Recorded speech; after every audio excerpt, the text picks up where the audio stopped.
Através da paisagem árida, uma caravana real move-se lentamente sob o sol implacável. Jezabel, uma princesa fenícia de beleza marcante, observa a paisagem, seu olhar determinado refletindo ambição. Com um olhar fixo no horizonte, cada passo da caravana a aproxima do poder que ambiciona. A aridez do deserto espelha a sede por conquista que queima em seu coração. O calor intenso e a vastidão silenciosa acentuam a sua determinação inabalável. A caravana avança, cada passo ecoando com a promessa de um futuro moldado pela sua vontade. Seu olhar estratégico avalia cada detalhe, antecipando os desafios e as vitórias que estão por vir. A poeira levantada pela caravana dança ao seu redor, um prenúncio da tempestade que está prestes a desencadear. O rei Acabe de Israel aguarda Jezabel, com uma expressão que mistura hesitação e curiosidade. O palácio está cheio com a agitação do banquete.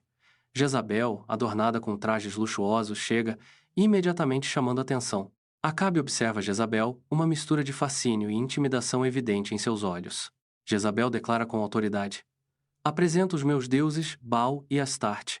O tribunal israelita está chocado com a proclamação de Jezabel. Jezabel supervisiona a construção do templo de Baal, um símbolo de conflito religioso.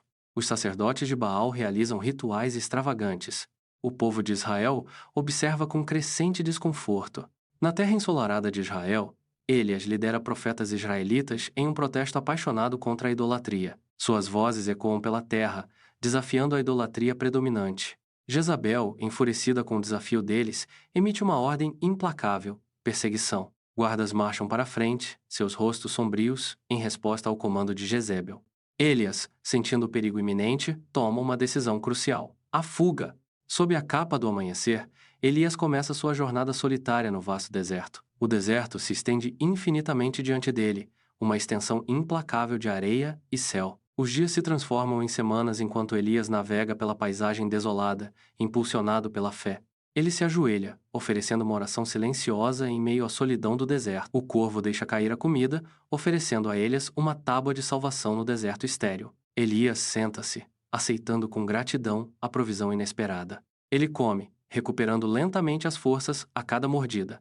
Revigorado, Elias se levanta, pronto para continuar sua jornada pelo deserto. Sua figura se afasta na distância, um testamento de fé inabalável e resiliência. Dentro do palácio, Acabe lamenta a seca, vendo a retribuição divina nas terras ressequidas. Ele expressa seus medos a Jezabel, buscando consolo em seus conselhos. Jezabel rejeita suas preocupações, a sua lealdade inabalável a Baal. Começa Acabe, sua voz carregada de desespero. Jezebel responde, seu tom afiado, desdenhoso. Ela o despreza, reafirmando sua fé em Baal. A terra de Monte Carmelo está cheia de expectativa. A multidão se reúne, com os olhos fixos no iminente confronto espiritual. Elias se mantém firme, sua presença imponente ao confrontar os profetas de Baal. Os profetas de Baal começam seus cânticos, suas vozes se elevando em um apelo desesperado. O frenesi deles se intensifica, mas os céus permanecem silenciosos, seus esforços são inúteis. Elias avança, sua voz cortando o ruído, um desafio em cada palavra. Com uma ação deliberada, Elias prepara o altar, o peso de sua fé palpável. A água cai em cascata sobre o altar, encharcando a madeira, um teste de poder divino. Elias ergue os braços para o céu, sua oração um farol de esperança no silêncio tenso. O céu entra em erupção, um fogo divino consumindo a oferenda, uma demonstração de poder inegável. A multidão ofega, testemunhando a força inegável da fé, suas expressões uma mistura de admiração e medo. Os profetas de Baal se encolhem, suas falsas alegações expostas, sua impotência revelada. Elias permanece vitorioso, sua fé justificada, o poder da crença inegável. As pessoas se viram, sua fé renovada, seus olhos refletindo uma convicção recém-descoberta. A paisagem de Monte Carmelo mudou para sempre, marcada pela revelação divina daquele dia. Elias clama ao Deus de Israel, sua voz ecoando pelo majestoso topo da montanha. Um momento de silêncio paira pesado no ar, carregado de expectativa. De repente, o céu se abre enquanto o fogo desce, envolvendo o altar em um inferno cataclísmico. A terra treme enquanto o fogo divino consome tudo, um testemunho ofuscante do poder todo-poderoso de Deus. As pessoas são tomadas pelo temor, caindo de joelhos, com os rostos enterrados na poeira. Eles reconhecem o poder inconfundível de Deus. Os profetas de Baal são levados para o seu destino final. A justiça é rápida quando os falsos profetas são mortos. A fúria de Jezabel explode, enquanto ela jura vingança contra Elias. Acabe observa Jezabel, consumido pelo terror com o acesso de raiva dela. Elias foge, o terror da ira de Jezabel gravado em cada passo. O vasto deserto amplifica o desespero em seu coração. Sua voz, um apelo frágil, eleva-se contra a imensidão do deserto. Dentro do palácio, os olhos de Jezabel brilham com intenção sombria enquanto ela trama um plano enganoso. A vinha de Nabote torna-se o objeto de sua obsessão, um prêmio que ela planeja tomar a qualquer custo. Os dedos dela batem inquietos na mesa ornamentada, cada batida marcando um passo adiante na traição. Com precisão calculada, ela elabora uma armadilha, cada detalhe projetado para enredar o teimoso Nabote. O sol castiga a vinha de Nabote enquanto a comunidade se reúne, com um ar de inquietação pairando sobre eles. Acusações voam, cada palavra uma pedra, enquanto Nabote se mantém firme, seus olhos refletindo a injustiça. Chovem pedras, um fim brutal para um homem nobre. A vinha está manchada de sangue. Acabe observa, seu rosto ilegível enquanto reivindica o vinhedo, um prêmio comprado com sangue. A comunidade se dispersa, deixando o corpo de Nabote na vinha. A vinha de Nabote, agora manchada, ergue-se como testemunha silenciosa da grave injustiça. Sob o sol implacável, a figura imponente de Elias confronta Acabe na vinha de Nabote. Palavras de destruição ecoam pelo vinhedo, prevendo a morte de Acabe e Jezabel. Acabe, atingido pela profecia, sente momentaneamente o peso de seus pecados. Um lampejo de arrependimento cruza o rosto de Acabe enquanto a gravidade das palavras de Elias se instala. No campo de batalha, em meio ao caos e à violência, Acabe, disfarçado, encontra seu fim. A sua morte cumpre a profecia de Elias, selando um destino sombrio.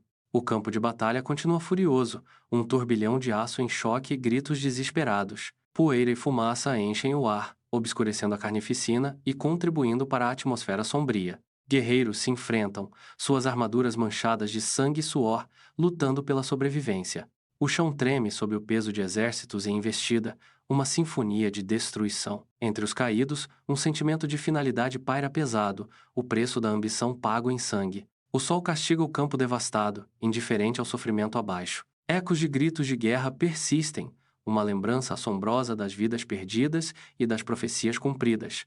A cena é uma tapeçaria de desespero e triunfo, onde o destino e a destruição se entrelaçam. O destino de Acabe está selado, seu reinado de poder terminando em uma morte violenta e predestinada. O campo de batalha permanece como um testamento do custo da arrogância e do peso da profecia. O silêncio desce, quebrado apenas pelos gemidos dos feridos e pelo grasnido dos necrófagos. O sol se põe sobre a paisagem devastada, pintando o céu com tons de sangue e fogo. O legado de Acabe torna-se um conto arrepiante, um aviso severo gravado nos anais da história. Jezabel, ao saber da morte de Acabe, prepara o rosto com cuidado. Ela se adorna, abraçando seu destino com porte régio. Jeú chega ao palácio de Jezabel, com sua carruagem levantando poeira sob o sol implacável. O palácio surge, um símbolo de poder sob ameaça. Jezabel aparece numa janela alta, sua voz ecoando com desafio. Vocês ousam me desafiar no meu próprio palácio? Jeú, com implacável determinação, emite uma ordem arrepiante. Os eunucos, com rostos que não traem emoção, aproximam-se de Jezabel. Jezebel está na janela, um lampejo momentâneo de desafio em seus olhos. Com uma ação rápida e brutal, eles pegam Jezabel e a atiram do alto. Jezebel cai da janela. O corpo dela cai com estrondo no chão duro abaixo. Cavalos se aproximam, seus cascos um dobre de finados. Os cavalos pisoteiam o corpo de Jezabel, um ato final de profanação. A cena é um quadro de violência e profanação. Cães descem sobre Jezabel, sua fome cumprindo uma profecia sombria. Os altares de Baal desmoronam, marcando o fim de uma era de falsos ídolos. A terra se arrepende, voltando-se para o Deus de Israel. Os campos de Israel florescem novamente, mas sob a superfície, profundas cicatrizes de pecados passados permanecem. As muralhas do reino erguem-se fortes, mas ecos de tristeza sussurram pelas ruas. Crianças brincam no mercado, o riso delas uma melodia frágil em uma terra marcada pela perda. Os anciãos se reúnem, seus olhos refletindo uma mistura de esperança e as memórias assombrosas do que foi perdido. O sol nasce sobre Israel, lançando longas sombras que servem como um lembrete da escuridão passada. Tochas tremeluzem na noite, iluminando rostos marcados tanto pela quanto pela dor persistente. As pessoas ajoelham-se em oração, suas vozes um coro de arrependimento e renovada devoção. Uma figura solitária está em uma colina, contemplando o horizonte, um símbolo do caminho solitário da nação para a redenção.